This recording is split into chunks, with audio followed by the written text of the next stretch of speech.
How we doing, people? Back at it with another Forex Friday for you. Woo! All right, well, let's just get to it. So I'm going to start things off with the DXY. I'm not going to get too in the weeds just because I've talked about it a bunch, but I thought I'd mention it, especially with the move that we're seeing today.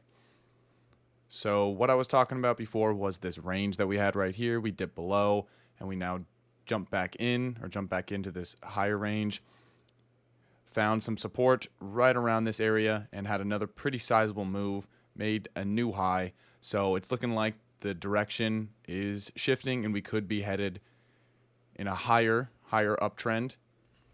I guess every uptrend is higher, but a uptrend and making another higher low before we ultimately maybe reach this range high. So I would look for dollar strength over the coming weeks unless this starts showing more weakness and heading below this line right here into the previous range. So now let's go ahead and switch over to Euro USD. Let me get this out of the way. All right. Let me actually clear this baby up for you. My man. Okay. Probably going to add all that shit right back.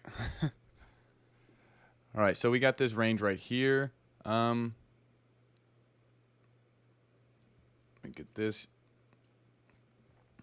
Okay, so I feel like I've talked about this a lot, but this is the most important pair. It's the most liquid pair, so I'm definitely gonna probably mention it most weeks.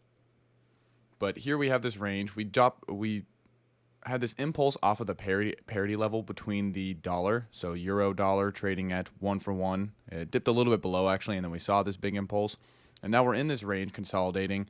Nothing too crazy. It is range bound, even though these moves might seem big on a lower time frame. It's important to keep that in mind. And so what I really would like to see, I was hoping to see a deviation above the range to something around here. Let me plug my computer in before we die. Small intermission.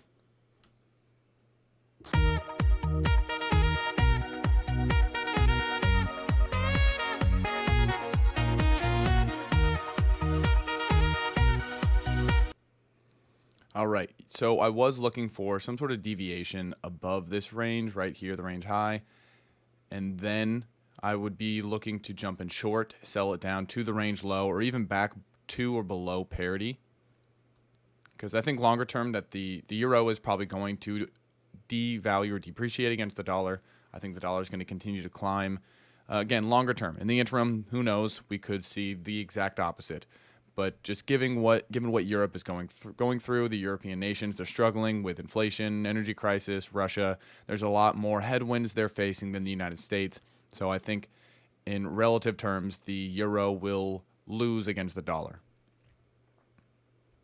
But I still want to wait for a good opportunity, and that's why I was hoping to get this. I don't know if that will happen. What I'm seeing right now is potentially a move back up to fill this imbalance that we have. Because this is a move that happened just today. I believe this is on the back of the new U.S. jobs report that came in at like 528,000 new jobs, which was substantially higher than expected. And what that means is the U.S. economy is maybe stronger than expected, in which case the Fed can probably get away with more rate hikes. And if there's more rate hikes than expected, then the interest rate differential between United States dollars, the U.S. Treasury, and the euro rate of interest for their respective bonds is going to get wider, or at least wider than expected.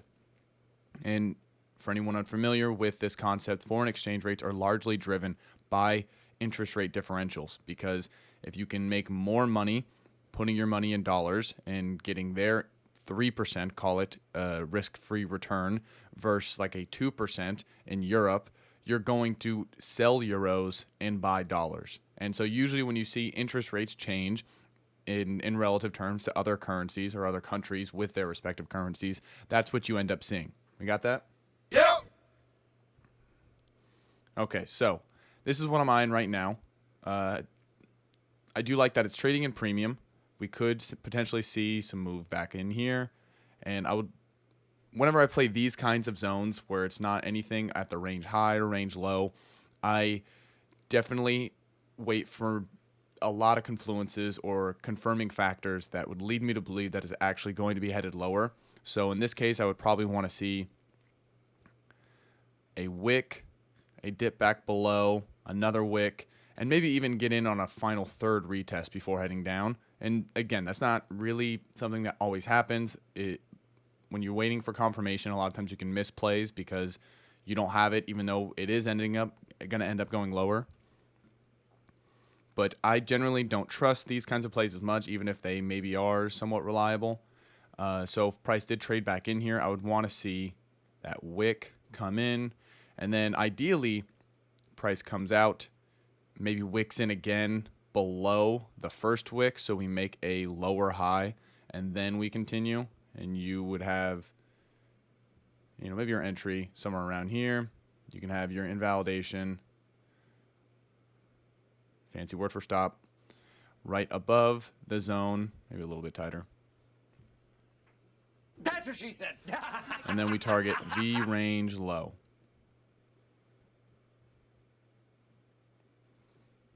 So this is probably the only play right now I'd be mildly interested with Euro USD. Not that I will take it. Like I said, this isn't my favorite type of setup. I don't think they're as reliable. But if I did see this, I would want to wait for some level of confirmation, some, whatever it is, some confluences, whatever you like, MACDs, volume, Fibonacci, whatever works for you. But I would like to have the confluences stacked for any trade like this. But still, something to consider.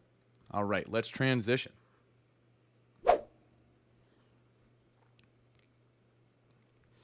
Clean her up. Okay, so this is the dollar yen USD JPY. And because the dollar is rallying, obviously we're seeing this rally. Actually pretty sizable today. It's up 161 basis points already. So let's actually get a little bit more context. So obviously we were going down. We were in a pretty obvious downtrend. Bottomed around 130, and now we just put in a higher low. And I think this could be, it's possible this is just a counter trend. We do have a long way to go before we make a new high, if that were the case. But I think it's definitely possible that we do head higher. I think just like with the euro, I think the yen isn't in the best place. For one, they are still engaged in yield curve control. So the interest rate differential, because they're pinning their yield at 25 basis points. If the U.S. is going to be increasing their rates, there's, at present at least, no chance the Bank of Japan is going to be increasing theirs. So any expected increases in rate hikes are going to lead investors to sell yen and buy dollars. And that's not even touching on Japan's own energy crisis, although I don't think it's as bad as Europe. But I'll touch on that later. So here we go. We have this low right here. We'll go ahead and mark that down. So here's our low. And now we made a lower low. Actually, let me switch that up. Actually, I want to do the draw tool. What am I doing? You're a fucking idiot. There we go. So we had this low. You can call this a high, although this is spurious at best. And then this lower or higher low. And now we're in the process of making a higher high. We broke this level and even this level right here, which I don't know if this wick quite got above that. Either way, we're headed higher. So if we are going to persist with this uptrend, we would be looking for some sort of pullback into demand. Now, this whole area could be thought of as demand. And so sometimes what I like to do is have kind of like gradations to my zones. So we'll have the entire range right here. So there are a number of ways to draw supply and demand zones. A lot of people do candle bodies. They do wick to wick of a single candle. They can do order blocks, or they can do entire ranges. And there's no right or wrong way. It can really depend on context, or a whole host of reasons. But I think it's often good to use them in tandem. And you can, like I said, add kind of levels to your supply and demand zone. So here we have this range. Actually, I could make that a little bit wider to the wick, but we'll just leave that for now. So this is the range zone because we had this impulse kind of consolidation and then the impulse higher, because a lot of times you see price come, keep shooting up, and then it just dips back into this previous range, I call it this area right here, and then continues higher. But this is the next zone I would map out. So this is going to be kind of like a wick to wick. I mean, technically the wick would be the red candle's wick, but I'll just include this one. It's a pretty small zone anyway. It doesn't really matter.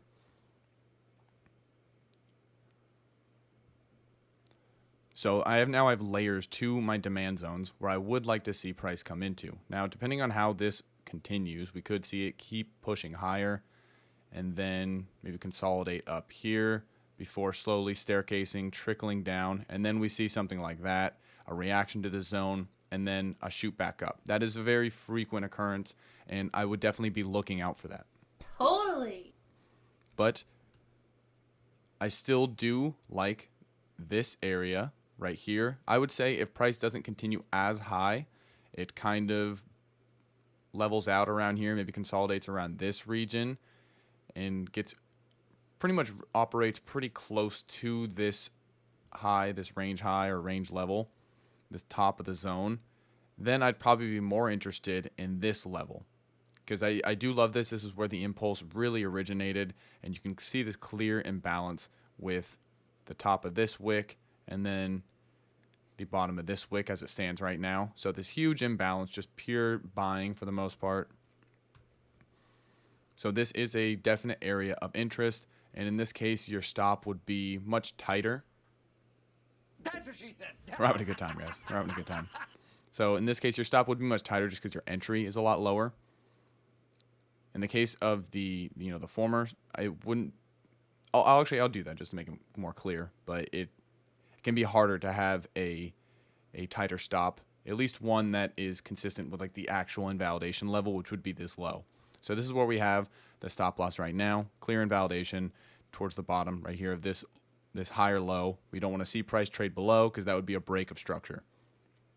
So you can enter at the top of this zone, right where this imbalance is, the beginning of the imbalance. And then now we would want to look for a target. And then I'll get to the second one, but let's just do this one real quick. So we have a few levels that I'm looking at. I mean, we have this range right here. And then we have this kind of, it looks like an order block. I suppose I'll just include the wick. But you got this order block right here that led to the strong impulse down. So this would probably be, both of these would be the first levels I'd be targeting. Now this risk to reward is not ideal. You could make this a tiny bit tighter. You don't want to make it, usually you want to give yourself a little bit of breathing room. And then whenever I have a trade that looks like this, it's not quite what I want it to be in terms of risk to reward, because I usually aim for at least 3. I don't take trades that are lower than 3. Even if I think they're good setups, I just ignore it. But if I do still want to take the trade, what I do is rather than sacrifice my stop, I sacrifice my entry. So I don't get as good as an entry, but I roll it down until I get to that 3R minimum. And that's if I'm basing it off of this level, which I think is reasonable, but I would probably be confident taking it up to at least this level right here. This order block supply area. And I call it an order block just because we had these 2 green candles right here before the shoot down. And it'd be the same thing on the sell side. If we had 2 red candles just right in a row right before this, I would kind of consider that the order block. Some people may disagree. I don't really care. And we say bye-bye. So this is where the target, this is where I would likely have my target. And in this case, the risk to reward is now a lot better, or a little bit better. So you could probably roll it back up a little bit if you want, or keep it. Doesn't really matter. It lines up actually almost perfectly with the top of that zone, so might as well just keep it. But yeah, this is what I'd be looking at for the dollar yen in the short term. And again, we want to see it continue this structure because we just put in a higher low and we're now making a higher high. So we're waiting to see where that next higher low, a continuation of the structure, would land. And presumably that would be somewhere in this larger green zone, this kind of whole range. And then this is a more targeted, narrower range that you can maybe have higher conviction if price dipped back into it. All right, we got that? Yep. Okay, let's transition. Okay, so this is USD CAD. So we'll start off kind of like how we usually do. We'll just draw out a range so we can have some context.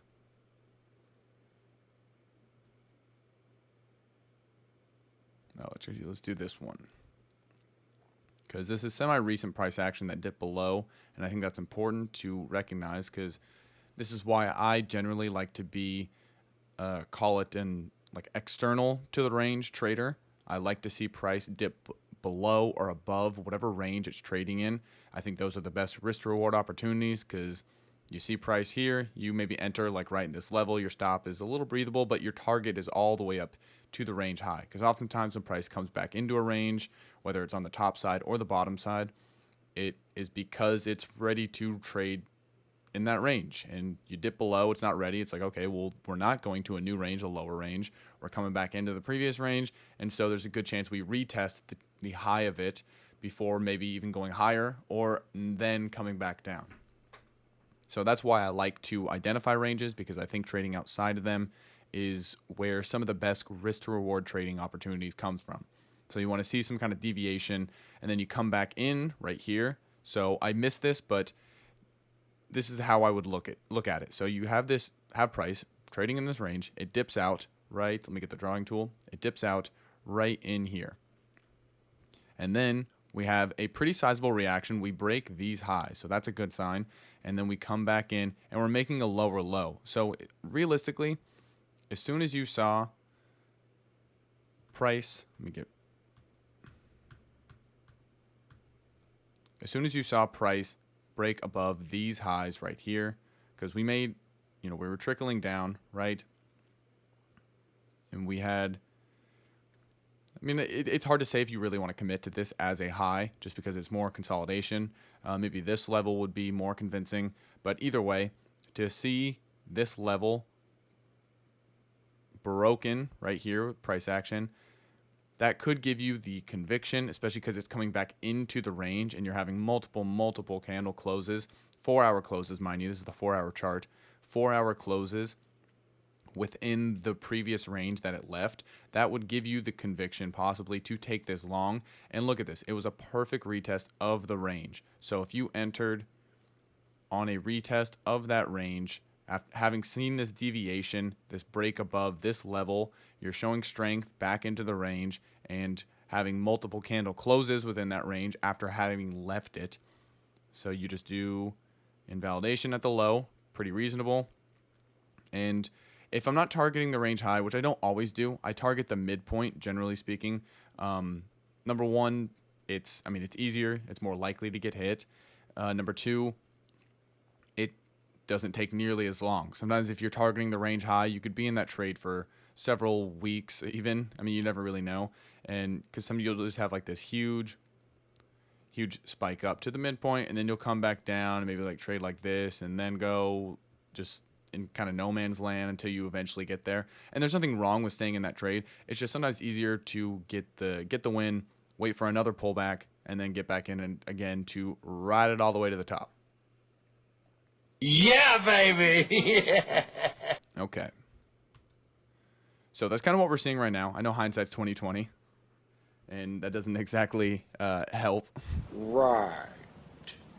But when you see this kind of price action, hopefully you'll be able to predict this kind of movement and, hop on in the future for any other times it shows up.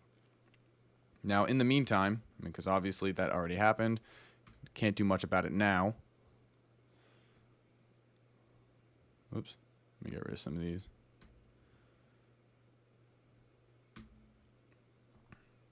So now what I'm looking at is this region right here. We have this impulse up. That's a pretty large green candle.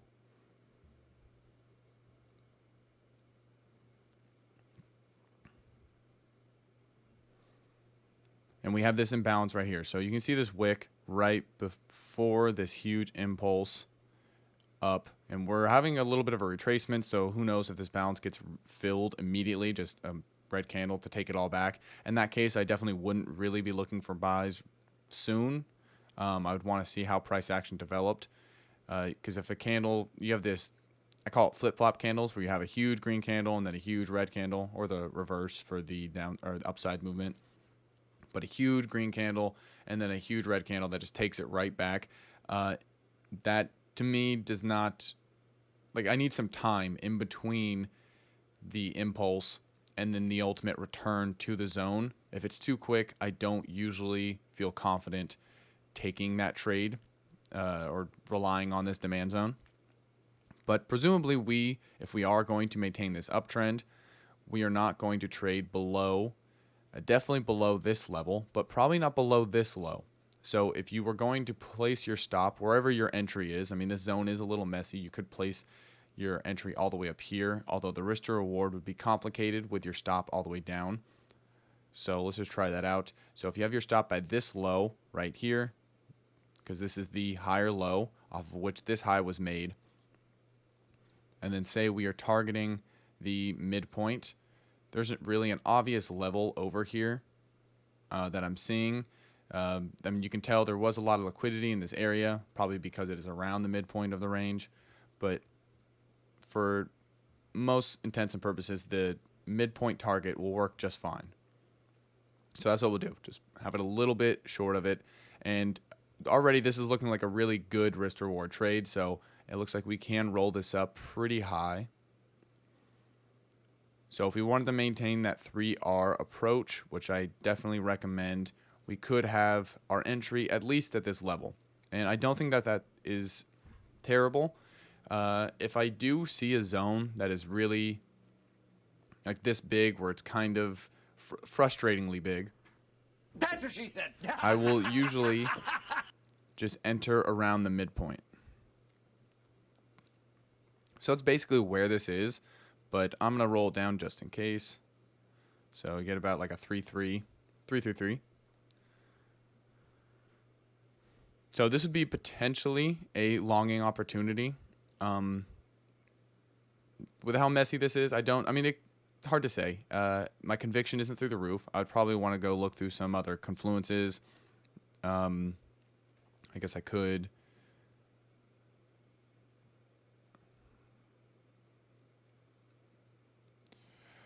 Oh, this is right. This is for Forex. Yeah, apparently Forex doesn't do volume, so you have to check other pairs like a Wanda or FXCM or whatever it is. But whatever. You get the point. So look for some confluences that maybe add to your conviction whenever you have a less convincing setup. Not that this isn't that convincing, because I do like that it's not the range low, so you're trading a discount, and we're clearly breaking structure. I mean, this is a clear break of structure, because this would have been the high, so I would be convinced to take longs. I want to see how this candle develops, because, like I said, if it's a flip-flop candle, that definitely draws this trade idea into question, in my opinion. So I want to see maybe some consolidation without breaking too much below this closing price as it stands right now. So maybe some consolidation, and then eventually dip back into this level before heading back higher. But only time will tell. So let's transition. All right, so this is Euro JPY. And part of the reason I wanted to touch on this is actually related to kind of a macro thing. So I alluded to this earlier, where both Europe and Japan are heavy energy importers. And right now, with energy prices through the roof, this is putting a serious toll on their economies. I mean, if inflation keeps going up, they don't really have a choice. They kind of have to deal with it. They don't have that much domestic production or domestic energy to meet their economic needs. But you have to decide which one is worse off. So I would say Europe, and here are my reasons. So Europe, for one, is the European Union is very divided. They have a lot of nations within it that are all kind of on different pages. They have different independent, unique monetary fiscal policies, and yet they're all kind of meshed together with this European Union umbrella and one currency. And that poses a lot of complications. Like right now, you're seeing bond spreads kind of go berserk, like between the German Bund and the Italian BTP or BTB, whatever it is. I don't fucking know. You're a fucking idiot. But you're having bond spreads between the more economically sturdy nations, we'll call it, and the heavily indebted ones like Italy, Spain, Greece, Portugal, the PIGS acronym. And so they have a lot of reasons, they have a lot of headwinds, and they're also directly dealing with the Russia war. I mean, Japan is indirectly dealing with it because of the energy prices, and I mean, I'm sure a number of other supply chain complications or geopolitical complications, but Europe is really at the heart of this. They're the ones that are dealing with it, right in front of them. It's literally on their borders. And so in general, I think, and another reason, Japan is, they don't have the high of inflation. I mean, their currency's been devaluing, but their inflation is still in the 2% region. I mean, comparing that to 9% in Europe, it's hard to make an argument that Japan isn't economically in a better position. Now, the caveat to this is that Japan is pinning yields, right? And so if the ECB continues to raise yields, that interest rate differential would drive the euro higher relative to the yen.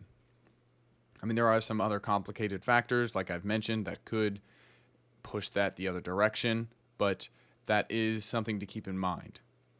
Now, with that out of the way, let's get down to the micro side of things. So we were in a downtrend. We've now seen a pretty sizable move up. Definitely could be part of a counter trend. As you can see, we are... do I want to call this a range? I'll call it a range. It's a pretty large range. Okay, so call this a range, right? We got the low here, the high up here. Let me get my marker. So lows and then highs. We dip below this range, and now we're coming back in to retest it. Now that could definitely be an opportunity, not quite yet, but an opportunity to consider going short, just because sometimes, maybe even often, when you see price leave a range and come back into it, it's just a retest. And it doesn't always look super pretty, like a lot of traders like, where it's just a retest of the actual line. It comes back in to the range, usually in the lower quadrant, lower third. Sometimes it'll even get to the, like, close to the midpoint before coming back down. But this could just be a retest. So I wouldn't be convinced of going long quite yet. I would definitely want to see how this developed. I also wouldn't be convinced to go short yet. I would want to see probably another break below this zone and a lower high form. So call this the high, and then we break below, form another, well, not another, but a lower high. And then we start heading south from there. And as soon as we get below this range after putting in that lower high, that is when I would be going short. And probably taking it down to this level right here, the previous low. So let me just map that out. So if it played out like this, I would have my stop, my invalidation at that high. So then price dips. We come back up. We start trading back below this level, putting in a lower high. I would put my stop at this previous high. You could do this one, but I'd say it's safer to do this one in case there's some random wick that comes and stops you out. And then I would be targeting this low right here. Because if we're going to make a lower low, we're going to touch right past that level. So that is our first target. Now, that is if we break below. We don't see strength. We put in this lower high, but we could do the opposite. We could show some strength, and we come back into, we could even dip below right here, right? But then we come back up and we break this high. If we broke that high, I would say you'd want to look for some buys on a pullback, even if you came all the way down here, assuming it doesn't break below this low. Now, you could just roll the dice. I mean, that's kind of what every trade is, right? So you would look for that entry. So say price puts in a high roughly around here, pulls back, and then pushes up, right? You would maybe identify after this price action happened that there's some sort of demand level right here, and you draw your zone, you place your entry, you got your stop below the low, and then I would target the midpoint just because you never know if this still is part of a counter trend where it just touches the midpoint, grabs like the heart of the liquidity of this range, and then heads back lower. So I would have that as my target, and the risk to reward is appropriate for it. So I think it's a win-win. Totally. So that is kind of what I'm looking at for Euro JPY, just because we are flirting with this new range or this previous range after having dipped below it pretty sizably and coming back. This could be a retest. We're seeing a strong reaction though, so I would definitely be open to a long and possibly a move up to this midpoint. All right, now on to the next one. Okay, so this is Euro AUD, so Euro Aussie Dollar. And I'm not really sure why I included this one. I'm sure I'll find out, but we're going to figure this out in real time. So I'm just going to start off with maybe trying to draw some ranges, get some context. I guess this is a range.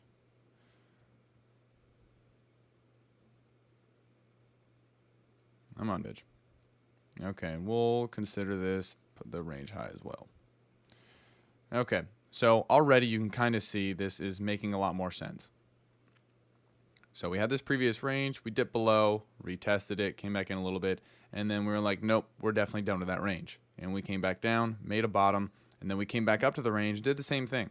Basically just pulled liquidity. I think did we break above this? Okay, about equal highs, honestly. Maybe looked like it wicked a little bit above. So kind of a classic liquidity grab. So now we dipped below, back into the previous range, and we're headed back. But we did put in, maybe if I dip down to the 1 hour, you can actually see this reaction. Maybe we had supply right up here. So you could call it based off of a supply zone based off of this large candle right here. So this is the last buying candle on the hourly chart, at least, that took place before the strong drop. Make sure this is red so everybody knows what we're talking about. And you can see we dipped perfectly into that, and almost even this wick is pretty perfect. It's like right at the edge of it. And you can actually move that down a tiny bit to line up with the bottom of that green candle. I still don't get it, whatever. Okay, so this is good. Now, it's a little late, unfortunately. Probably should have been here an hour ago to monitor this. But it looks to me like we will be headed toward the range low at some point for a retest. Or at least to this level right here. Because you can see we were making higher highs and lows. So we had this low. Here, let me set this down right there for a sec and map these out. So we had this low, right? And we made a high. You could call this potentially a break of structure. And then we put in a higher low above this, higher low. And then we made a higher high. And then we made another higher low.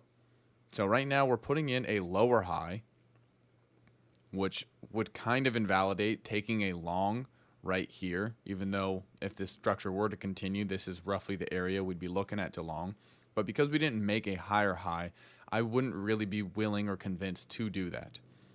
So I still might use this as this level right here, call it even this level right there as a potential take profit level or a target. But I think there's potentially a better chance that it goes down to the range low. Now you could wait for a retest of this level right here. Now unfortunately, like I said, it's probably a little bit late.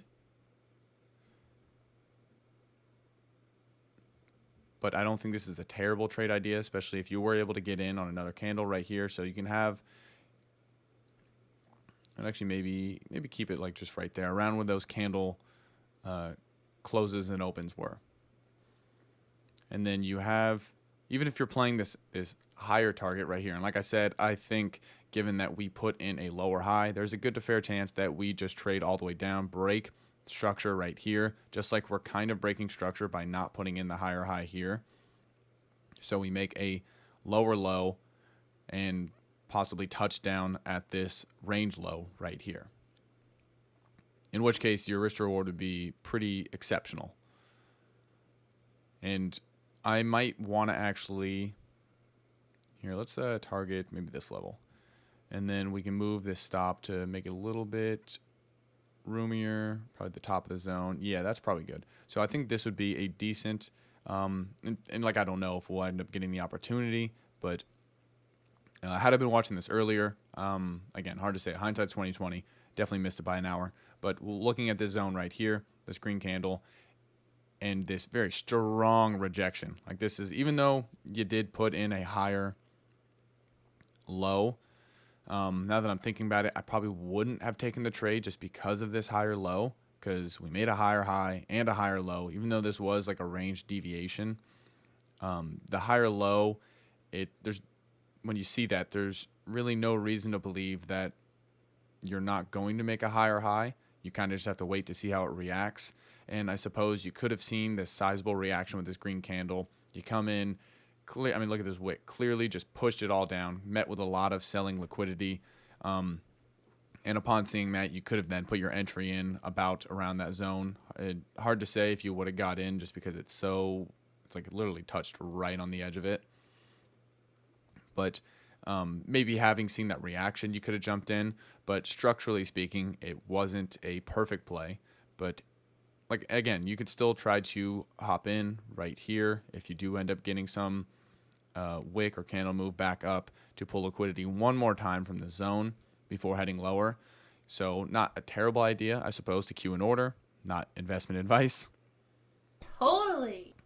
And then target either one of these levels potentially. Yeah, I'd probably just go for the range low and ride as long as you can. So basically just keep rolling up your stop and be aware of these levels as it passes it. You know, maybe if price gets here, you have your stop right here just in case you do see a strong reaction. However you want to play it. I'm not here to tell you how to trade. But that is roughly what I'm looking at for Euro AAD right now.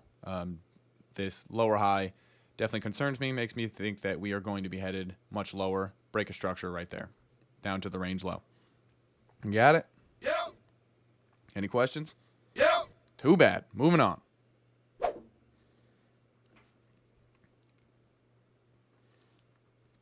Okay, this is the AUD JPY, so Aussie dollar and yen. And let's say, we're on the 1 hour still. Let's go to the 4 hour. And we will clean it up, start fresh, how we always do.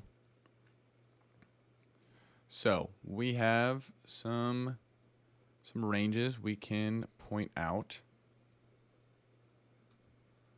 Yeah, I'll call that the range actually. So we had a deviation, we came back up. Love to see that. Another one of those plays and missed. Okay. Come on, where are my candles? There they are. All right, so range high right up here.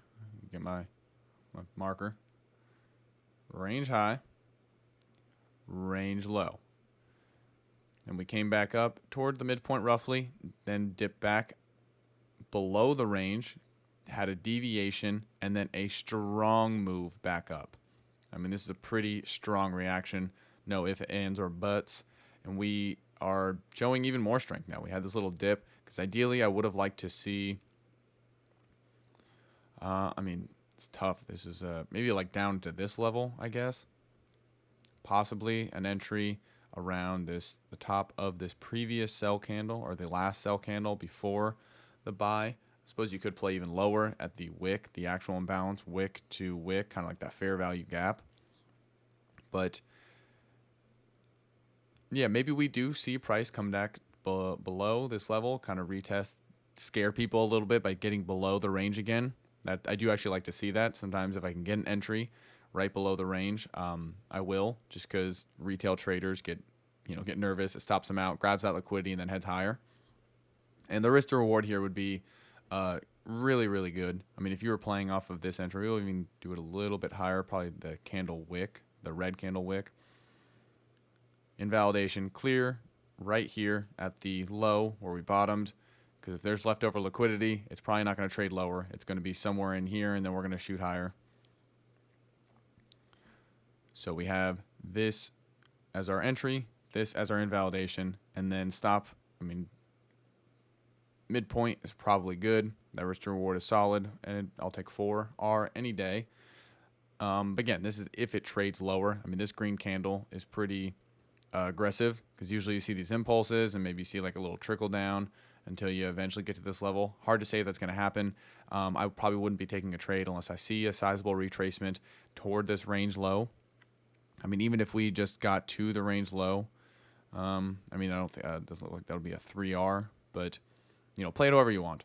I think this is a reasonable place to look for buys.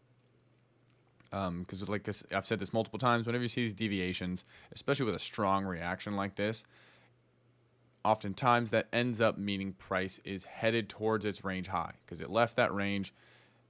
The market basically is telling us no, that like we're not leaving the range, and this huge move back in is just confirmation that this range is still alive, in which case there is a good to fair chance that we retest the high, if not break it at some point. Now, I'm not predicting that. I'm just telling you what past experience has taught me. Right. Okay. Anyway, yeah. So not much to talk about here. This chart doesn't excite me too much, but I guess I thought I'd mention it. But let's transition to the final pair we're going over. So this is GBP USD, so British pound, US dollar, and so you can tell we were in a downtrend, right? Let's just map this out in terms of lows and highs. So we had a high, low, and if you want to call this high, we'll just do it. So low, kind of a break of structure, but then this is a clear break of structure right here. So we're still making lows.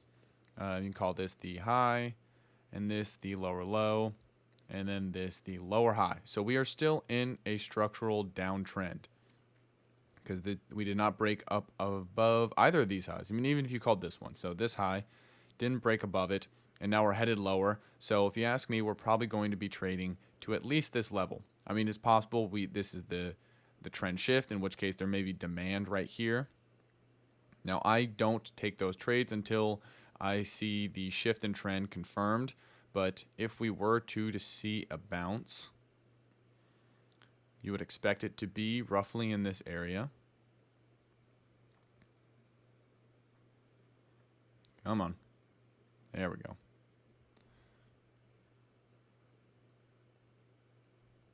Yeah, so price is falling pretty aggressively so far, and like I'm not here to catch a falling knife. I think because we are in a structural downtrend, we put in a lower high from this level and this level, whatever you even look to, after this lower low. So a lower low to a lower high.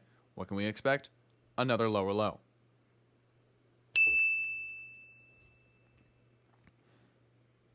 All right, but so enough about the longs, because realistically, I'm not in the mood for that. I don't have any appetite to take that long.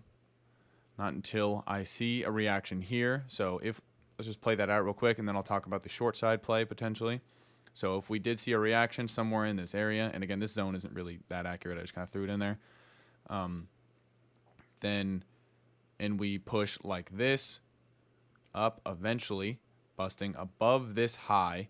So we went from a higher low to a break of structure with a higher high. Then I would be looking for some sort of pullback into whatever demand was created in this area to take long again. Got it? Yep. Okay, let's talk about the short side trade now. So honestly, I don't think there's a really good opportunity, just because if you look at this as a range, we're pretty much around the midpoint, I'd say, of this retracement, close to at least. Yeah, so call this the bottom. There we go. Yeah, so we're pretty much exactly, actually, oh my God, that's crazy. Like literally exactly the midpoint So that is what I refer to as no man's land. Not really somewhere I want to be taking a trade. It's possible we do come back into this kind of clusterfuck area of liquidity right here.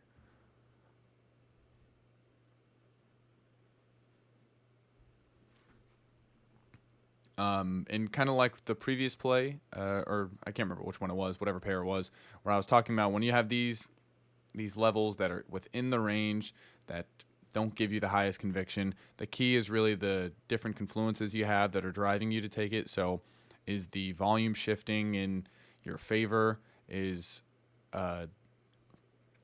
is there some sort of EMA cross, or is like it just trade below like the 4-hour, 200-day moving average, whatever works for you. I mean, there's a million confluences you can look to.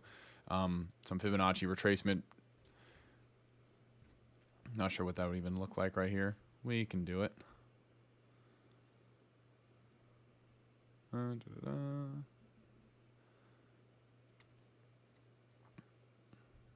Okay. Oh, should I do this the opposite way, actually? Switch it up.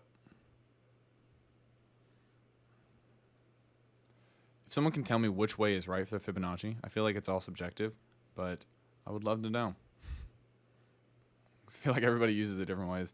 All right, so I suppose you could see a reaction. Usually people look for a reaction in the 6170 region.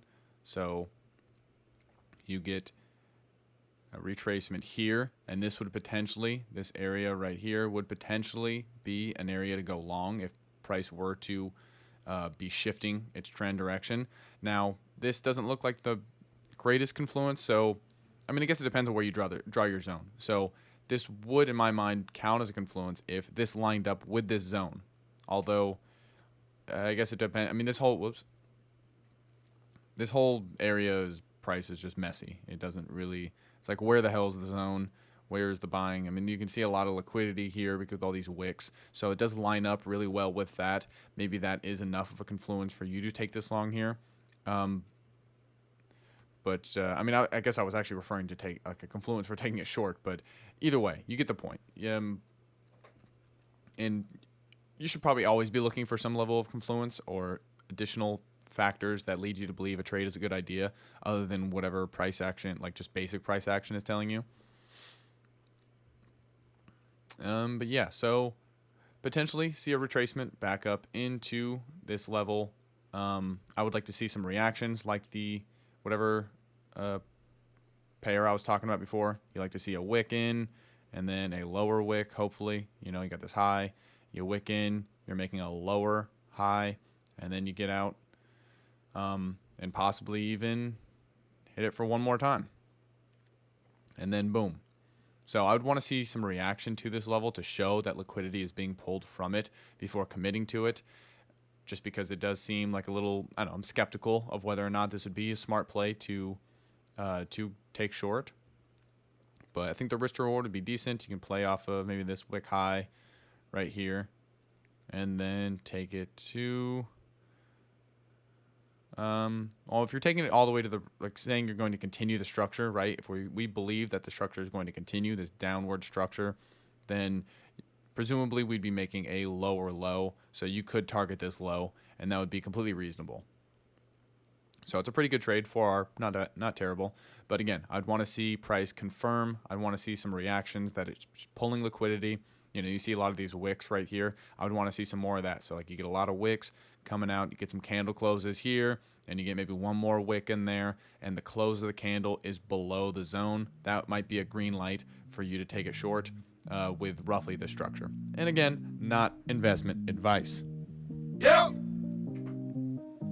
All right. Well, I think that does it for today. That's all I have for you.